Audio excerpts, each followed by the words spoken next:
Hello বন্ধুরা, তো আমি আজকে সন্ধ্যার সময় করেছিলাম পায়েস, গুড়ের পায়েস। এই দেখো, এখন এটা খাচ্ছি। আর সায়ন্তিকা একটুখানি খেয়ে চলে গেছে, মানে ও পড়তে গেল তো, তাই কোনোরকম একটুখানি খেয়ে চলে গেছে। আর হচ্ছে দেবাদ্রিতাও খাচ্ছে। আমি ওই যে খেলাম।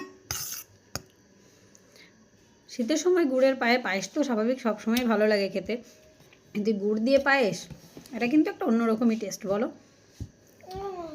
বলো হ্যাঁ, তুমি খাও, ওটা দিয়ে আমি এটা দিয়ে খাই। ঠাকুরকে প্রার্থনা করি। কে কে পায়েস খেতে ভালোবাসো অবশ্যই কমেন্ট করে জানিও, ঠিক আছে? তবু নলেন গুড়ের পায়েস। নলেন গুড়ের পায়েস। চলো, বাই বাই।